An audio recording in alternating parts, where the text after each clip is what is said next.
Je vous rappelle que j'ai à mes côtés M. Yassine Brahim, secrétaire du parti Jumhouri. Il va nous entretenir donc en deuxième partie de ce débat sur l'éventuelle alliance avec Nida Tunis.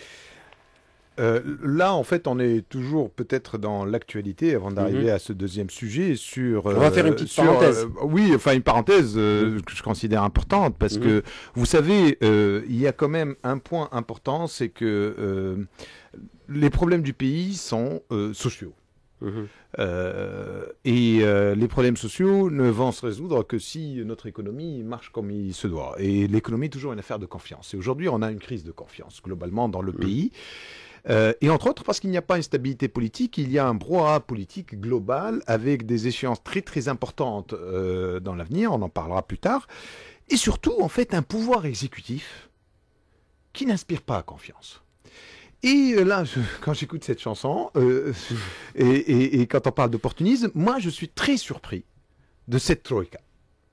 Très surpris de voir hier encore le président de la République dans le congrès de son parti, qui fait partie de la troïka gouvernante, annoncer que le parti au pouvoir, donc le parti qui a eu le plus de voix, et qui dirige cette troïka, de manière, moi, dans ce que j'ai appelé la dictature temporaire, parce que tant qu'il n'y a pas de date de fin, c'est une dictature, ce n'est pas autre chose que ça. La démocratie a toujours une date de fin quand on est au pouvoir, là, il n'y a pas de date de fin, donc on est dans une sorte de dictature.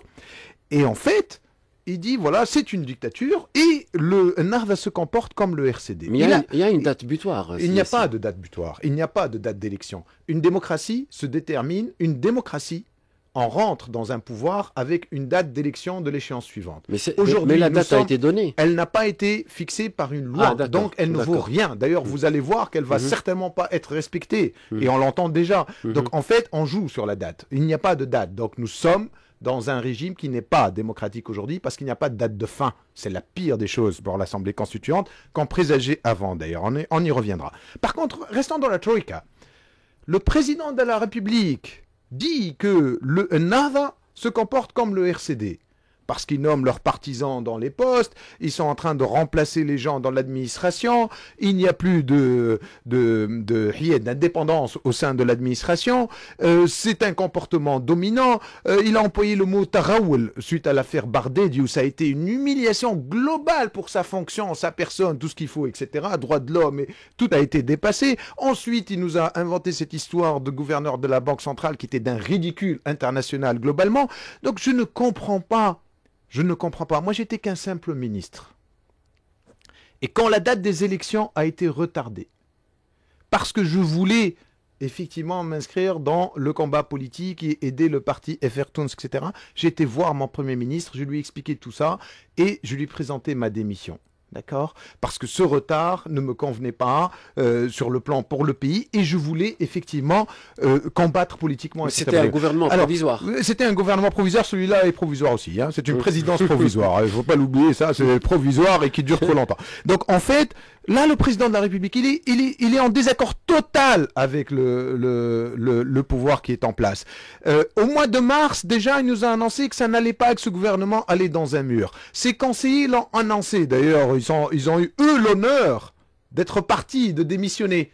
Donc, ils ont assumé leurs responsabilités jusqu'au bout. Ils ne sont pas d'accord, ils voient que les choses ne changent pas, ils démissionnent. C'est ça l'acte d'un homme politique. Il n'est pas d'accord, il voit que les choses n'avancent pas, il essaie de les faire avancer, il ne réussit pas. Au mois de juin, il nous redit la même chose. Il a convoqué tous les partis disant « Nous allons dans un mur, etc. J'allais démissionner, mais en fin de compte, je ne démissionne pas, il faut que je reste. » Nous sommes au mois d'août, il redit que le gouvernement et le parti au pouvoir nous emmènent dans un mur, etc.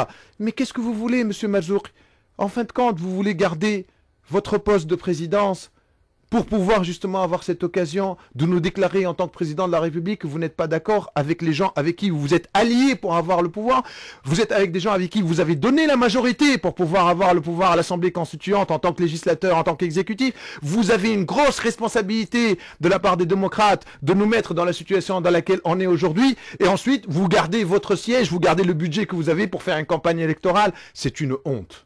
C'est une honte. Il faut assumer ses responsabilités en politique. L'opportunisme a une limite. Donc on ne peut pas être à un poste aussi important et critiquer les gens qui sont avec eux au pouvoir, soit vous êtes convaincus de la politique Nahda et vous assumez cette conviction et vous allez jusqu'au bout, soit vous devez assumer votre responsabilité, aller jusqu'au bout dans l'autre sens et rejoindre dans ce cas effectivement le camp qui défend les valeurs qu'on défend aujourd'hui et effectivement sur lesquelles on doit aller de l'avant. Donc je ne comprends pas ces sorties tous les mois, tous les 2 mois à travers des intermédiaires, des conseillers qui critiquent et qui à la fin ne donnent rien.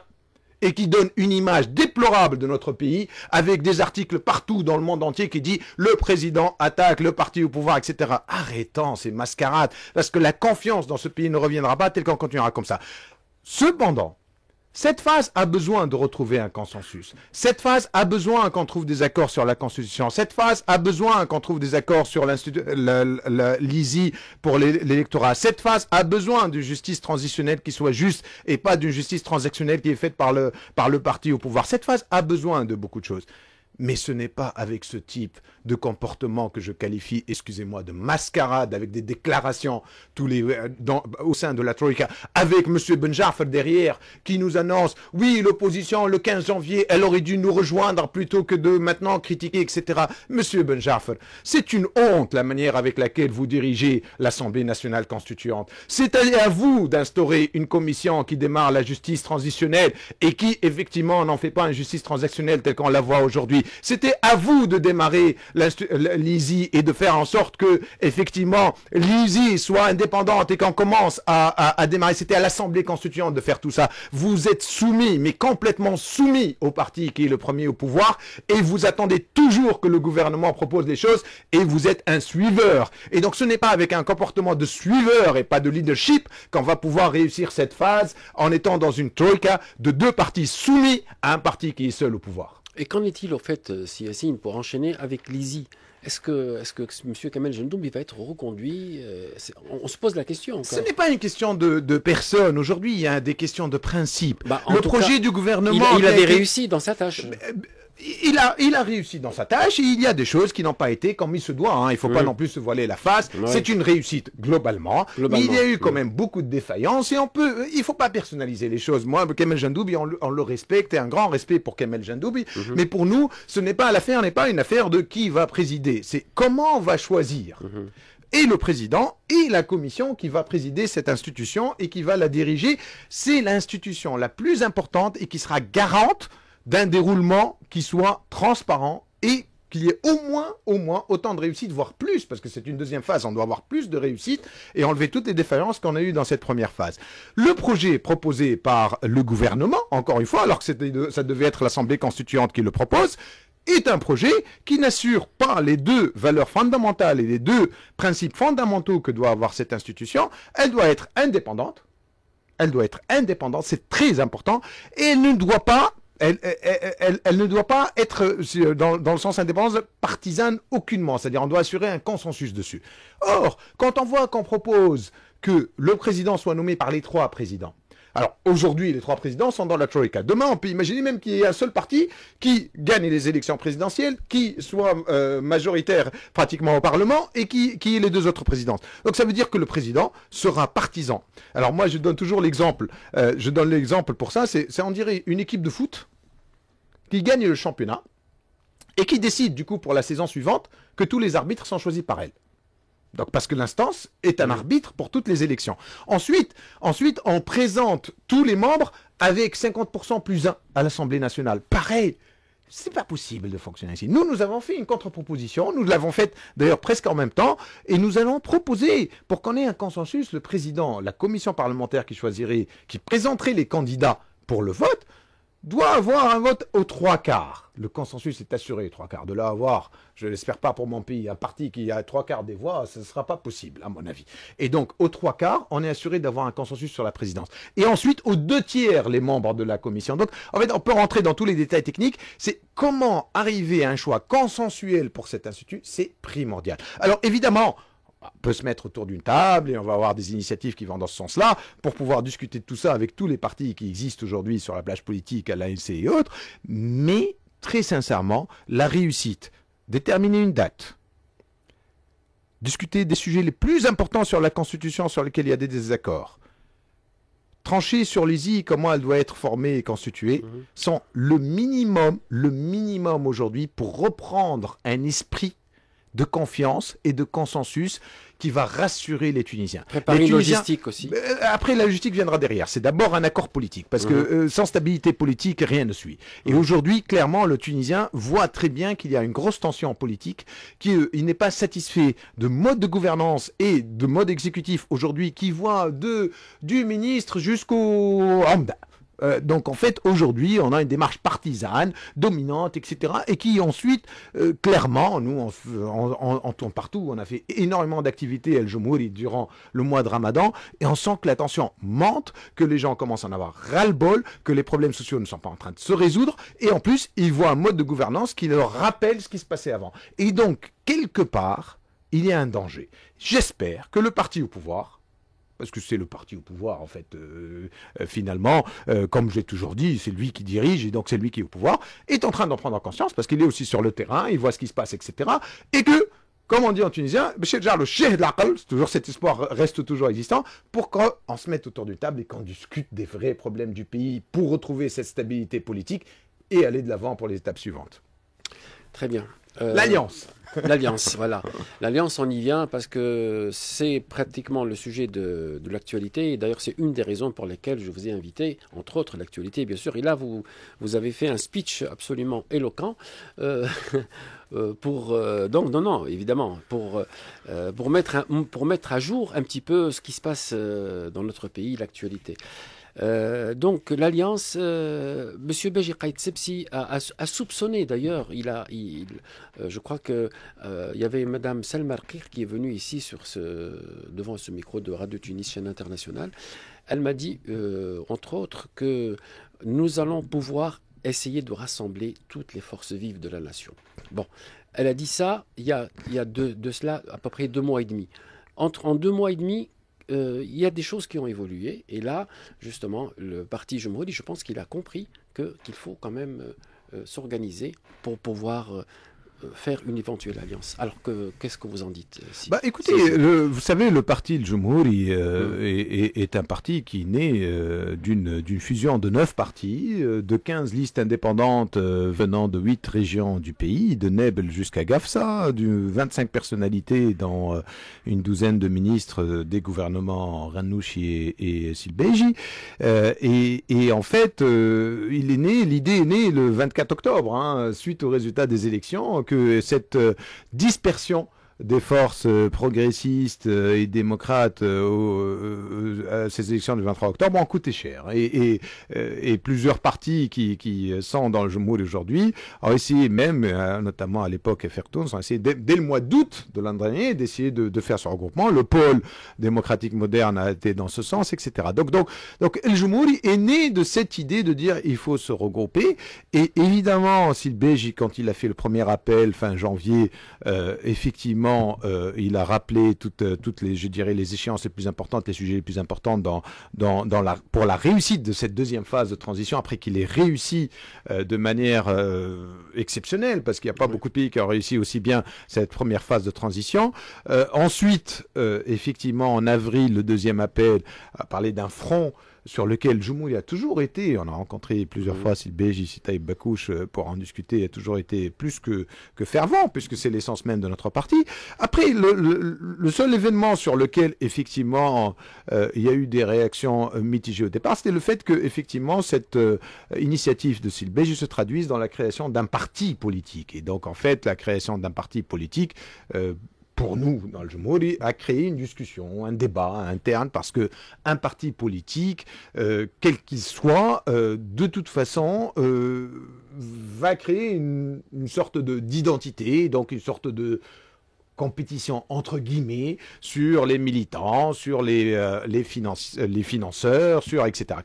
Et donc quelque part il y a eu une petite réaction plus ou moins mitigée, bien que on est persuadé que, évidemment, il n'y a aucun doute, et c'est ce qui, pour nous, justifie encore moins la création d'un parti, qu'on défend le même projet de société et qu'on va dans le même sens, et pourquoi, en fait, en créer un autre. Maintenant, on est aussi, il ne faut pas qu'on soit, on est aucunement prétentieux. Et c'est comme ça qu'on nous l'a. Vous avez un programme. C'est comme ça qu'on nous l'a expliqué. Bien sûr que nous avons un programme, puisqu'on est issu de partis qui existaient, qui ont participé aux élections avec des programmes qu'on a rapprochés les uns aux autres. Et donc, en fait, ensuite, on nous a expliqué qu'il y avait une demande claire d'une frange de la société qui souhaitait voir la création d'un parti et pas s'arrêter à un franc, et que effectivement cette frange-là ne se voyait pas ni dans le Jumhouri, ni Al-Massad, ni autre. Et donc, on a tout de suite compris, et effectivement ensuite l'évolution, c'est-à-dire que la société tunisienne a accueilli très positivement le démarrage de Nida Tounes, qui a démarré pendant que le Jumhouri aussi était en train de se mettre en place et de travailler. Donc l'idée, c'est qu'il ne s'agit aucunement d'aller, et c'est ça qui est important, aux prochaines échéances avec une dispersion des gens qui défendent le même projet de société et qui veulent allier réellement nos valeurs, nos traditions, notre histoire et la modernité. Et des gens qui veulent allier réellement nos spécificités tunisiennes avec notre situation globalement, qu'elle soit géographique, qu'elle soit culturelle et autres, et notre ouverture sur le monde qui nous entoure. Et en fait, à partir du moment où on partage les mêmes valeurs, qu'on a des capacités de pouvoir faire de ce pays ce qu'il mérite d'être. Ce pays mérite nettement plus que ce qu'il est aujourd'hui. Il n'y a aucune raison qu'on aille en ordre dispersé. Et donc c'est pour ça qu'on a eu beaucoup de débats internes, des discussions internes au sein de Jumhouri, et notre bureau politique a tranché il y a 2 semaines sur le fait de nous orienter et de nous autoriser, en tant que dirigeants du parti, d'aller discuter officiellement avec Nida Tounes et le Massad, prioritairement, et ensuite avec une ouverture aux autres forces, évidemment, qui partagent les mêmes valeurs, d'un projet. D'abord, ça commencera certainement par avoir des positions communes sur les échéances importantes du pays à court terme. À court terme, le pays doit réussir sa constitution. À court terme, le pays doit parler de cette échéance du 23 octobre, qui est quand même une échéance assez importante sur le plan légitimité. Morale du moins, juridique on pourra toujours discuter, mais même juridique il y a discussion. Donc il y a une échéance importante qui nous attend, sur lesquelles les partis au pouvoir et les partis qui sont dans l'opposition doivent prendre une position commune. Le pays doit trouver une solution, et on doit se mettre d'accord avec nos partenaires sur l'ISI. Le pays doit avoir une solution sur la date des élections. Donc en fait, l'idée de cette alliance, c'est de dire, il y a les médias. Les médias, moi j'étais ce matin au palais de justice pour le procès du journaliste de Tariq Jadid, Haji, qui on commence à faire des procès, on a des procès maintenant presque toutes les 2 semaines pour des journalistes. Si il y a un acquis très important de cette révolution, c'est cette liberté d'expression et ce 4e pouvoir qui est le pouvoir dernier, avec ce qui se passe à la télé tunisienne, ce qui se passe encore Fidar Saber, avec ce qui se passe autour de Tounsi, mais attendez, si le 4e pouvoir, on commence à le serrer dans les mains et à l'amadouer de manière à ce qu'il devienne moins libre, on est fichu. Donc il faut se battre par rapport à cela. L'indépendance de la justice, si vous l'avez vu à l'ANC. Donc on a un tas de batailles qu'on doit mener ensemble. Donc cette alliance, elle va se construire autour de tout cela, et évidemment ensuite autour des programmes, jusqu'à percevoir les échéances et rentrer dans l'alliance politique qui est effectivement un franc éventuel électoral qui puisse se présenter avec l'idée de gagner les élections prochaines. Est-ce qu'il y a d'autres partis qui vont adhérer, enfin plutôt qui vont s'allier, je rectifie le tir, est-ce qu'il y a d'autres partis, même les indépendants, est-ce qu'il y a d'autres, vous avez une idée là-dessus? Écoutez, aujourd'hui, vous savez, il y a un tas de personnalités d'indépendants qui rejoignent le Jumhouri, d'autres qui rejoignent Nida Tounes. Donc en fait, les discussions sont ouvertes, les discussions existent, l'idée c'est qu'à partir du moment où la plateforme s'éclaircit, et elle est en train de s'éclaircir petit à petit, les gens qui partagent les mêmes valeurs et qui voient que l'intérêt du pays maintenant, c'est surtout de ne pas aller encore en ordre dispersé pour les prochaines échéances, de manière à avoir une force politique une alliance politique qui puisse peser et gagner les élections prochaines. je dirais... les portes sont ouvertes. Les portes sont ouvertes, bien sûr.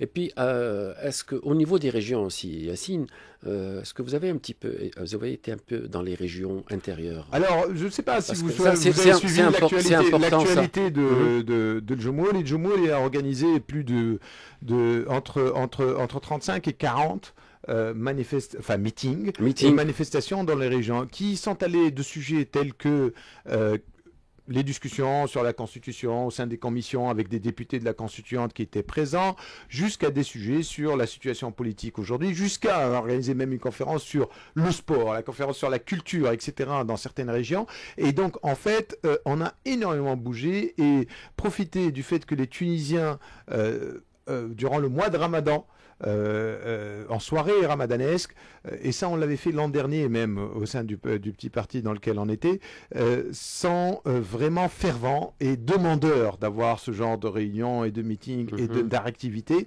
Parce que moi ce que je dis c'est que, et c'est ça qui est important, et vraiment c'est un message que je souhaite passer, c'est que vous savez, quand on vit dans une patrie aujourd'hui que je considère un peu dans une phase très difficile, qui est normale en phase post-révolutionnaire, mais aussi par le mode d'exercice du pouvoir actuel, un peu malade aujourd'hui. Hein.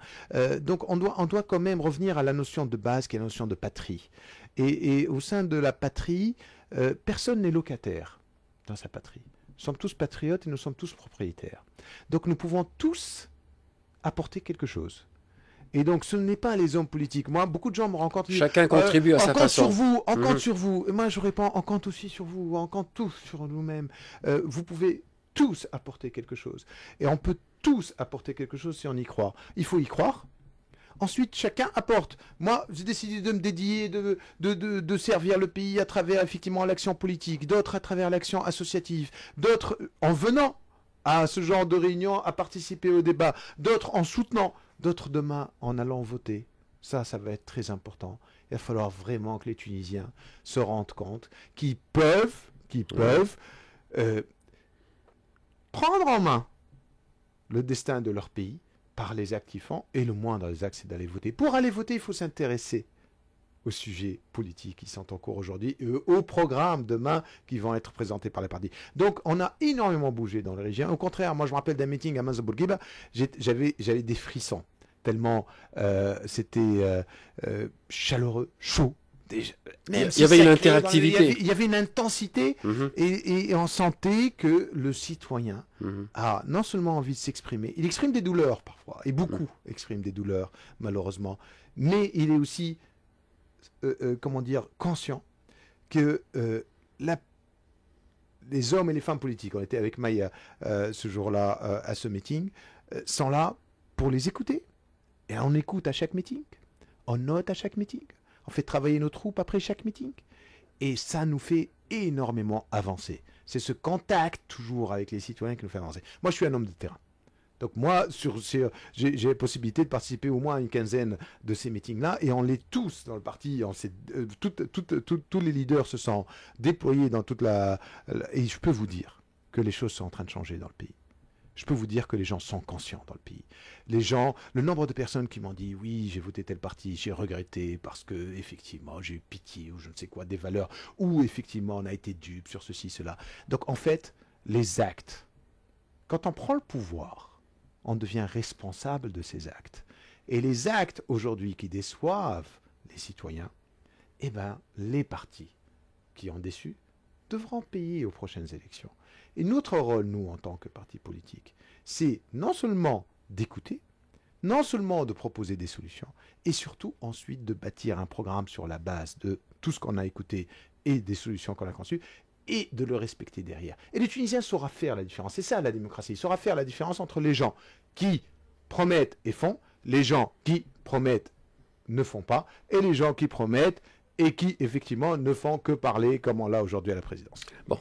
Une dernière question. Est-ce que vous sentez venir les élections, donc la date butoir du 23 octobre, à votre avis, est-ce qu'elle sera respectée?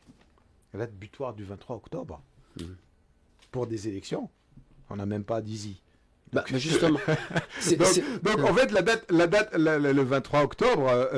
On peut retarder de quelques semaines, un mois. Oui, mais attendez, il ne va pas y avoir des élections quelques semaines après le 23 octobre, malheureusement. À moins qu'on veuille les donner à Serler Araiz et il l'organise et il sort le résultat lui-même. Non, mais aujourd'hui, clairement, la date du 23 octobre, moi, je le redis, moi, j'ai eu ma plus grosse frustration a été le 22 novembre, le jour de la fin des débats sur la petite constitution, la constitution actuelle, où on a remis sur la table la durée de l'Assemblée constituante.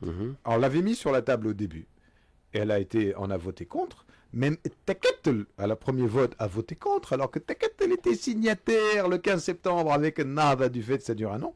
Ensuite, il y a eu un remue-ménage dans Taqet, donc ils sont revenus sur leur position. À la fin, on a remis ce texte en croyant que Nada allait le voter, parce que pourquoi remettre un texte s'ils allaient revoter la même chose?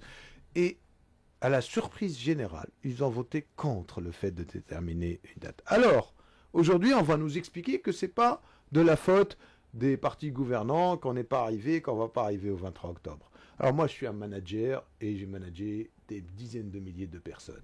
Moi, quand j'ai une date qui est fixée, je fais tout pour y arriver. Je fais tout et je suis capable d'y arriver. Pourquoi? Parce que je mets en place les moyens pour y arriver. Aujourd'hui, nous avons eu une assemblée constituante. Il y a toujours des impondérables. Qui a été géré selon la priorité est toujours donnée. Nous, on a présenté des lois, aucune loi n'a été présentée à débat. La priorité est toujours donnée aux partis gouvernants. Il y a des conférences de presse, il n'y en a pas de manière régulière. Des plannings, ils sortent. Alors, même le président a dit le 23 octobre, on va finir la Constitution. Alors, quand on voit le premier draft, alors là, on se dit comment on veut arriver à finir le 23 octobre, c'est impossible. Donc, en fait, l'engagement du 15 septembre, était un engagement, malheureusement, et ça, les électeurs doivent le savoir, et on doit tirer des leçons pour les prochaines échéances. C'était un engagement pour qu'il n'y ait pas de référendum sur la durée de la constituante, pour qu'il n'y ait pas la légitimité donnée par le peuple. C'était quand même un engagement politique qui a été signé par Nada et Taqet. Le CPR ne l'a pas signé. Il a été signé, il n'est pas respecté, et il ne sera pas respecté. L'histoire doit le garder en mémoire. Ensuite, évidemment, il ne s'agit pas de se précipiter maintenant, parce qu'on va dire, mais attendez, Lizy, qu'est-ce qui empêchait l'Assemblée constituante, dès le mois de mars, février, avril, mai, juin, juillet, de mettre en place une commission qui sort... Nous, on a travaillé sur la loi sur Lizy. Ça nous a pris 4 semaines. On a regroupé des experts. Ça a été très rapide. On a sorti tout ce qui se passait. On a amené l'Institut Carter, etc. Tout ce qui se passe à l'international. Lizy pouvait se mettre en place. En la prolongeant, en la changeant, peu importe. Même en la changé complètement. Elle pouvait se mettre en place dès le mois de mars, mois d'avril. Il n'y a pas une volonté politique pour que Lizy se mette en place suffisamment tôt, pour qu'il n'y ait pas la mobilisation qu'il faut des électeurs pour qu'ils puissent s'inscrire. Il y a un calcul politique derrière tout ça. Et c'est ça qui est dommage. Et alors, malheureusement, pour les gouvernants, il y a une liberté d'expression. Il y a une opposition qui dénonce. On va nous dire, oh, mais les bâtons dans les roues, etc., tout ça, c'est n'importe quoi. On est là pour dénoncer les calculs politiques qui ne sont pas dans l'intérêt du pays. Et cette Lizy, elle aurait dû exister depuis plusieurs mois. Et maintenant, elle doit exister au plus tôt. Mais de manière, en plus choisie, de manière comme il faut et consensuelle. Parce que dès qu'elle existera, qu'est-ce qui va se passer? Et dès qu'il y aura une date, qu'est-ce qui va se passer? Il va y avoir le travail de mobilisation normale pour que les électeurs soient mobilisés. Donc, tout ça... Ça demande un travail de longue haleine. Cette date du 23 octobre va être fondamentale. Parce que la légitimité juridique, il va y avoir des débats d'experts. Il y a quand même, il ne faut pas oublier, deuxième chose, à part l'engagement du 15 septembre, qu'il y a quand même eu une loi, Marsoum, qui a appelé aux élections de la Constituante en précisant que vous saurez que les électeurs vont aller se prononcer pour élire des députés pour un an.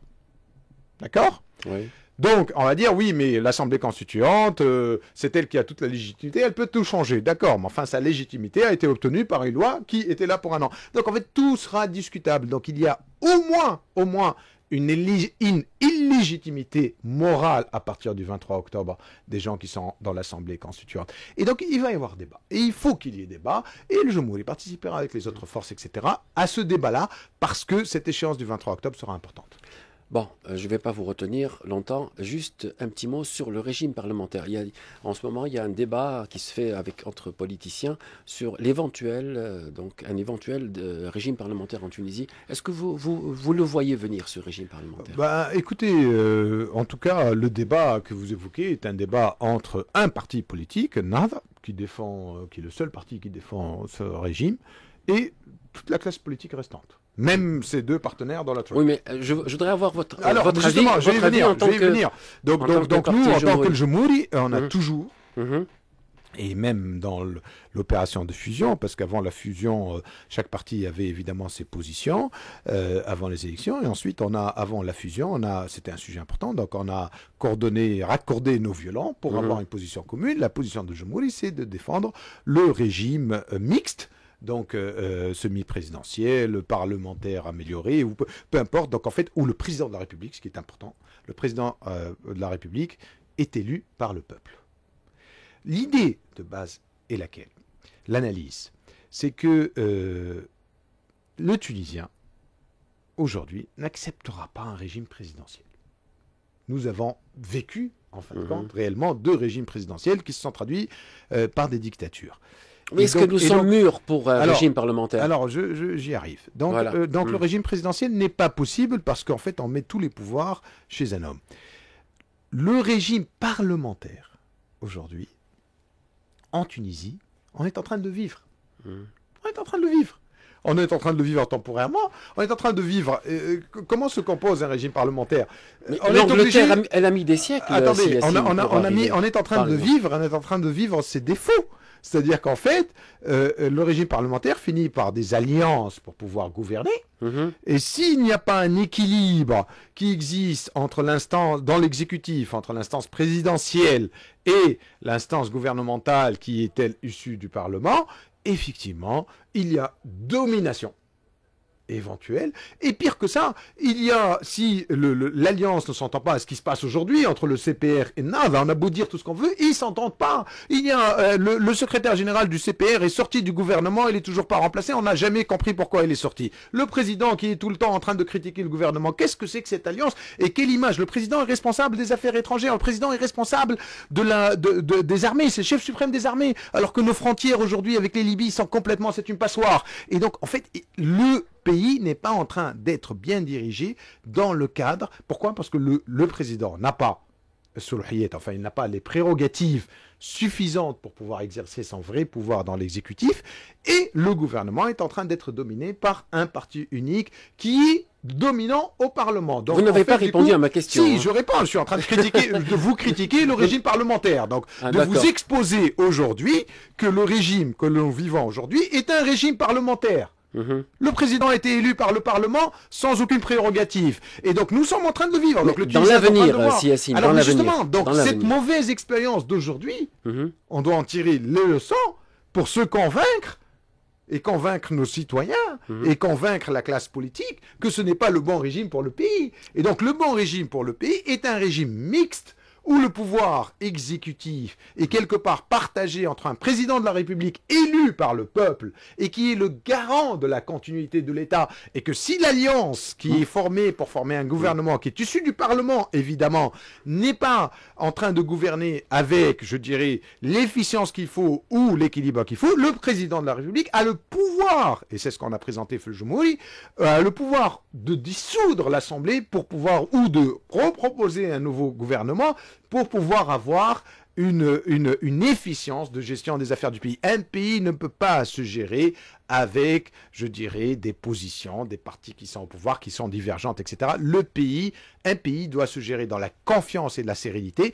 Et donc nous pensons que ce régime mixte est le régime le plus approprié pour la phase qui va suivre en Tunisie, un président élu et un gouvernement issu du Parlement. Donc c'est le modèle de la France. Le modèle de la France, alors le modèle de la France, le président a peut-être un peu trop de pouvoir. C'est-à-dire qu'en fait, si le président et le Parlement sont de la même couleur politique, ça devient presque un régime présidentiel. Donc il y a des nuances qui peuvent être discutées sur les prérogatives du président. Il ne faut pas aller vers les prérogatives de Simon Marzouki aujourd'hui, bien sûr, parce que là, il n'en a pas. Mais bien sûr, il doit avoir des prérogatives très claires par rapport à la politique étrangère et la politique de la défense, mais aussi une capacité d'être toujours le garant de la bonne gouvernance du pays, c'est-à-dire que si l'alliance qui gouverne ne tient pas, il a la capacité de pouvoir la modifier pour que le gouvernement fonctionne.